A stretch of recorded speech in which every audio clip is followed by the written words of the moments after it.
यानंतरची बातमी देखील पुण्यामधूनच आहे। गुन्हेगारांची यादी तयार ठेवा। पुणे जिल्हाधिकाऱ्यांनी पोलिसांना या सूचना दिलेल्या आहेत। लोकसभा निवडणुकीच्या पार्श्वभूमीवर जिल्हा प्रशासन सतर्क झालेलं आहे। निवडणुकीमधील मागील गुन्ह्यांची पुनरावृत्ती होऊ नये यासाठी खबरदारी घेण्याचे आदेश जिल्हाधिकाऱ्यांकडून देण्यात आलेले आहेत। या संदर्भात अधिक माहिती देत आहेत आमचे प्रतिनिधी रोहन कदम। रोहन, लोकसभा निवडणुकीच्या पार्श्वभूमीवर आता कायदा सुव्यवस्था नीट ठेवण्यासाठी म्हणून जिल्हाधिकाऱ्यांनी पोलिसांना काही आदेश दिलेले आहेत। या संदर्भात अधिक माहिती।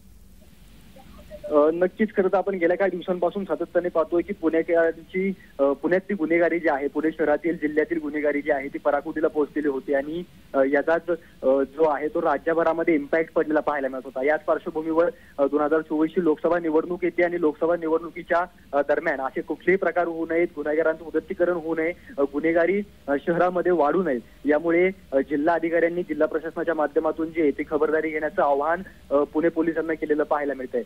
त्यामुळेच या सगळ्या रेकॉर्डवरील जे गुन्हेगार आहेत त्या रेकॉर्डवरील गुन्हेगारांच्या मुसक्या आवळण्याचे देखील आदेश जे ते त्यांना मिळालेले पाहायला मिळत आहेत। जर कोणी वेगळा प्रयत्न काही गुन्हेगारीच्या माध्यमातून गुन्हे करण्याचा प्रयत्न जर शहरामध्ये करत असेल तर त्यांना आताच ठणकावून सांगा, त्यांना आताच ताकीद देऊन ठेवा। जर का असे प्रकार त्यांच्याकडून भविष्यामध्ये केले गेले तर कुठल्याही प्रकारची क्षमायाचना होणार नाही, अशा प्रकारचं सगळं आव्हान जे ते पुणे पोलिसांनी सध्या या सगळ्यांना केलेलं पाहायला मिळते। परंतु आगामी काळामध्ये निश्चितपणाने निवडणुका जशा जशा जवळ येतील तसं तसं या सगळ्या गुन्हेगारांच्या मुसक्या आव्हानाचं कामकाज जे ते पुणे पोलिसांकडून सुरू केले जाईल अशी देखील माहिती जी ते पोलीस सूत्रांकडून मिळते। जी धन्यवाद रोहन, तुम्ही दिलेल्या या सविस्तर माहितीसाठी।